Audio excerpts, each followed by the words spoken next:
Hello friends, সবাই কেমন আছেন? আশা করি নিশ্চয়ই ভালো। আজ আপনাদের জন্য বেলি ফুলের মালা পরবর্তী পর্ব নিয়ে এলাম।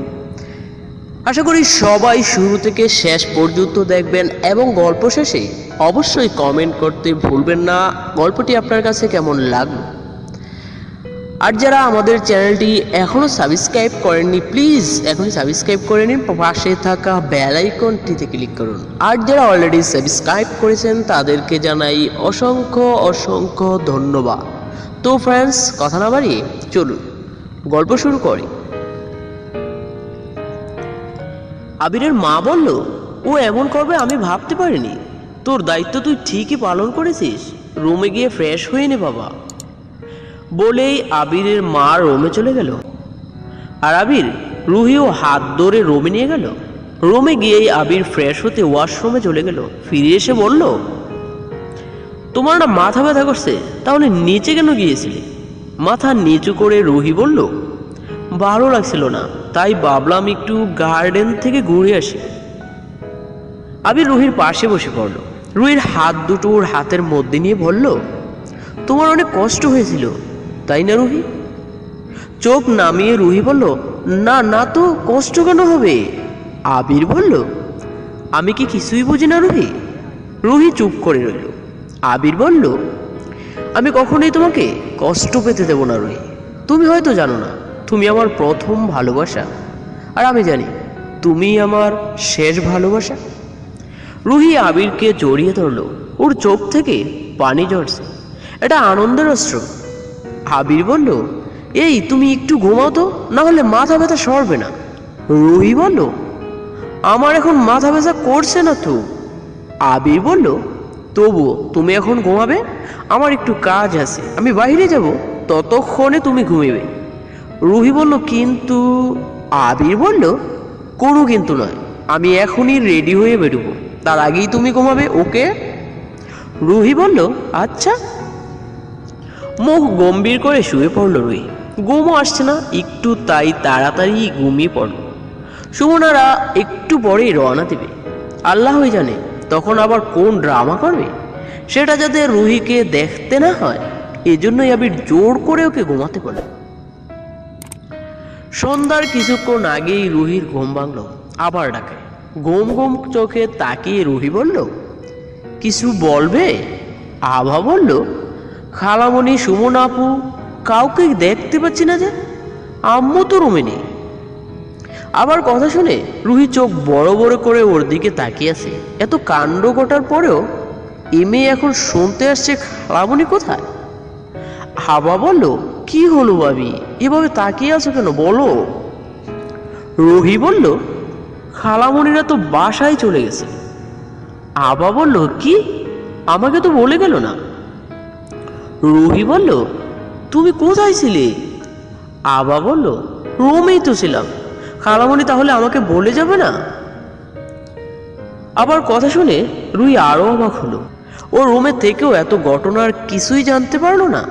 করছিল কি রুমে? মেয়েটার লক্ষণ একদমই ভালো লাগছে না। তবু হতবাক হওয়ার লুকিয়ে স্বাভাবিক গলায় বলল, ও ঘুমিয়েছিলে বুঝি? হালকা হেসে বলল রুহি। কাপা গলায় আভা বলল, না না ভাবি, এমনিতেই খারাপ লাগছিল, তাই একটু শুয়ে শুয়ে ফেসবুক চালাচ্ছিলাম, এই আর কি। রুহি বলল, ও। আবার এক মুহূর্ত ওখানে দাঁড়ালো না, তাড়াতাড়ি বেরিয়ে গেল। রুহি হা করে দরজার দিকে তাকিয়ে আছে। আবার ইদানিং পড়াশোনাও একদম করে না। 10টা বাজতেই দরজা লাগিয়ে শুয়ে পড়ে। সবাই ভাবে ঘুমিয়ে পড়েছে, অথচ ভোর পর্যন্ত অনলাইনে থাকে। এসব ভাবতে ভাবতেই রুহি ওয়াশরুমে চলে গেল। বের হতেই দেখলো আবির চলে এসেছে। রুহিকে দেখেই মুচকি হাসলো। আবির বলল, ঘুমিয়ে একদম চোখ মুখ ফুলিয়ে ফেলেছ, অনেক কিউট লাগছে কিন্তু তোমাকে। মুখ বেঞ্চিয়ে রুহি বলল, হয়েছে। আবির বলল, রুহি জানো, আমার না আজ অনেক ভালো লাগছে। আবিরের পাশে বসে রুহি বলল, কেন, সাদা বিলে এলে তোর খুশির কারণ কি? দাঁত কেলিয়ে আবির বলল, বলতে পারো সাদা বিলাই একটা নয়, দুইটা ইঁদুর ধরেছে। রুহি বলল, ফাজলামো করো না তো, বলো। চোখ টিপে আবির বলল, সত্যি বলছি, একটা মাইদুর আর একটা সানাইদুর। রুহি বলল, দাঁত আমি গেলাম। বলেই রুহি উঠতে নিল। সাথে সাথেই আবির রুহির হাত ধরে ওকে আবার বসিয়ে দিল। আবির বলল, ও বাবা, এত কম ধৈর্য হলে কেমনে চলবে গো? আজ দুজন মুখোশধারীর মুখোশ টেনে ছিঁড়ে ফেললাম না, এই জন্যই মজা লাগছে। রুহি আবার হুহা করে হাসতে শুরু করলো, আর আবির মুগ্ধ হয়ে ওর দিকে তাকিয়ে আছে। হাসলে রুহি একদম মায়াবতী লাগে। রুহিকে পেছন থেকে জড়িয়ে ধরে আবির বলল, কোথাও ঘুরতে যাবে রুহি? অনেক মজা হবে। লাজুক হেসে রুহি বলল, কোথায়? আবির বলল, তুমি যেখানে বলবে সেখানেই নিয়ে যাব। রুহি বলল, এক জায়গায় গেলেই হলো। কবে যাবে? আবির বলল, আগামী সপ্তাহে। আমার অফিস তখন কাজ থাকবে না। রুহি বলল, তাহলে 2 সপ্তাহ পর। অবাক হয়ে আবির বলল, কেন? রুহি বলল, তখন কলেজ ছুটি থাকবে। রুহির নাক টেনে আবির বলল, আচ্ছা পাগলি, তাই হবে। রুহি আবিরের দিকে অপলক তাকিয়ে আছে। এই মানুষটা ওকে এত ভালোবাসে, আর রুহি তাকে ভুল বুঝতে গিয়েছিল। 1 সপ্তাহ পর আবির সকালে নাস্তা করতে নিচে গিয়েছে, আর রুহি দ্রুত খাওয়া শেষ করে রুমে এসে কলেজের জন্য রেডি হচ্ছে। এমন সময় আবার সে রুহিকে পেছন থেকে জড়িয়ে ধরল। আদুরি গলায় হাবা বলল, ভাবি। রুহি বলল, কিছু বলবে? আবার ডুব গিলে বলল, মানে। রুহি বলল, কি মানে করছো? কি বলবে বলোই না। আমার আবার কলেজে যেতে হবে, তোমার বাইরে এসে রাগ করবে। শুকনো মুখে আবা বলল, ভাবি, তোমার ওই নীল শাড়ির একটু দাও না। রুহি বলল, কেন, কোথাও যাবে নাকি? কাপা গলায় আবে বলল, ভাবি, আসলে হয়েছে কি, আমার একটা বান্ধবীর জন্মদিন তো, তাই আমরা সবাই মিলে একটু ঘুরতে যাব, সেখানে কেক কাটবো। রুহির কেমন যেন একটা সন্দেহ হলো। একবার বুড়ো কোচকে তাকিয়ে পরক্ষণে হেসে বলল, আচ্ছা, ওই ওয়ার্ড্রপে আছে, নিয়ে যাও। হাবা বলল, থ্যাংক ইউ ভাবি। কিছুক্ষণ পরই আবার রুহির ফোনে একটা মেসেজ পাঠালো, আমার রুমে একটু আসো না প্লিজ। রুহি বেশ অবাক হলো, তবু আবিরের রেডি হতে দেরি হবে ভেবে আবার রুমে গেল। গিয়ে রুহির চোখ সানা পড়া। রুহি বেশ অবাক হলো, আবার এত পরিমাণ সাজগোজ করেছে, আসলে ও যাচ্ছেটা কোথায়? আবা বলল, ভাবি। রুহি নির্বাক। একটু জোরে আবা বলল, ভাবি, কি ভাবছো? রুহি বলল, কই কিছু না, বলো। আভা বলল, দেখো না ভাবি, শাড়িটা কেমন পেঁচিয়ে যাচ্ছে, একটু ঠিক করে দাও না, আর চুলটা একটু খোপা করে দেবে। রুহি বলল, চুলটা খোপা করে শেষ করে দাঁড়াতেই আবির ডাকতে শুরু করলো। আবির বলল, রুহি, কই গেলে আবার এখন? দেরি হয়ে যাচ্ছে তো। রুহি বলল, আসছি। আবা, আমি আসি, আমার দেরি হয়ে যাচ্ছে, সাবধানে থেকো কেমন? কথাটা একটু চাপা গলায় বলল রুহি। সঙ্গে সঙ্গে আবার মুখটা কেমন ফ্যাকাশা হয়ে গেল। বিষয়টা খেয়াল করে রুহি একটু মুচকি এসে হন্তদন্ত হয়ে বেরিয়ে গেল। আবার কেমন যেন অস্থির লাগছে। রুহি সব বুঝে গেল না তো? পরক্ষণেই রুহি কলেজে চলে গেছে মনে পড়ে ঠোঁটের কোণে হাসি ফুটে উঠল। আবির নিচে দাঁড়িয়ে আছে। রুহি এসে গাড়িতে উঠতেই আর দেরি করলো না। আজ অবশ্যই অনেক কাজ, সকাল সকাল যাওয়ার দরকার ছিল, রুহির জন্যই হয়নি। তার উপর আবার রেডি হওয়ার পর রুহি আবারও গায়েব, আরও লেট হয়ে গেল। আবির বলল, ক্লাস শেষ করে অফিসে এসো, আমার সাথে দেখা করে তারপর বাসায় আসবে, কেমন? আবিরের কথায় রুহির খেয়ালই নেই। ও অন্যমনস্কভাবে বাইরের দিকে তাকিয়েছে। আবির বলল, কি বলেছে শুনেছ রুহি? রুহি বলল, কি বলেছ? আবির বলল, বলেছি কলেজে ক্লাস শেষ করে অফিসে এসো, আমার সাথে দেখা করে তারপর বাসায় আসবে। অবাক হয়ে রুহি বলল, কেন? রুহির দিকে তাকিয়ে মুচকি হেসে আবির বলল, কারণ আমি। রুহির দিকে তাকিয়ে মুচকি হেসে আবির বলল, কারণ অফিসে অনেক কাজ, আমার ফিরতে অনেক রাত হবে, তাই মহারানী যদি একবার দর্শন দিয়ে আসতেন তাহলে কৃতজ্ঞতা হব। উত্তরে রুহিও হালকা হেসে আবারও বাইরে তাকালো। রুহির এমন কাজে আবির বেশ অবাক হলো।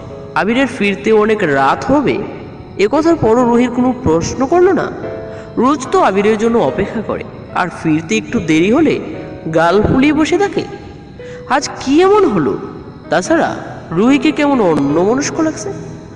হে উপরে আসার সময় তো ঠিক ছিল। আবির গাড়ি থামিয়ে রুহির হাত চেপে ধরল, বলল, কি হয়েছে রুহি, কোনো সমস্যা? রুহি বলল, না না তো।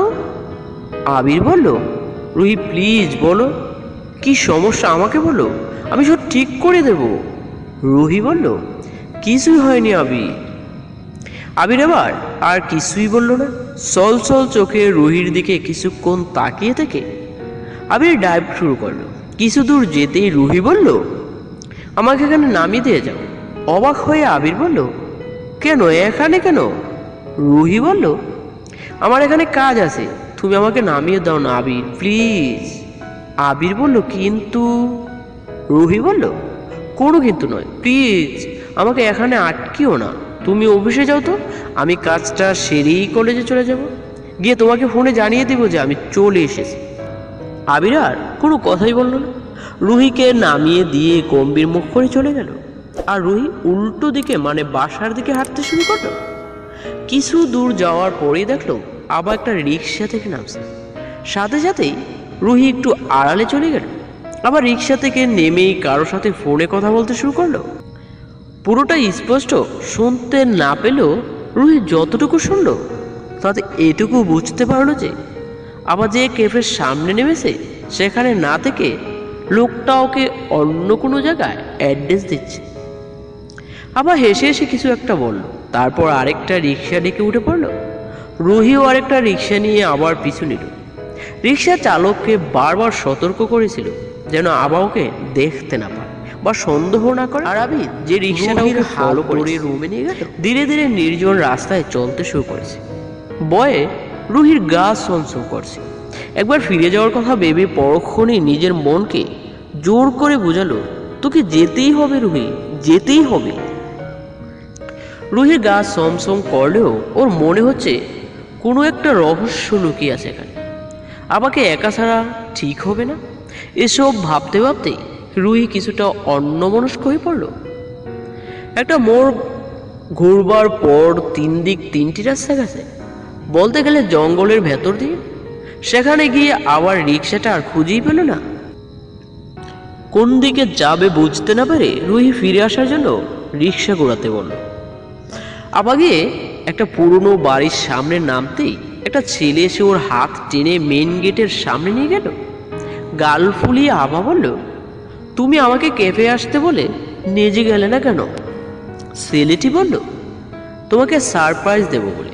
আমার বাড়ি তুমি দেখবে না, কোথায় থাকবে, তোমার শ্বশুর শাশুড়ি কেমন হবে, সব তো জানতে হবে তাই না? আবার এবার ফিক করে হেসে দিল।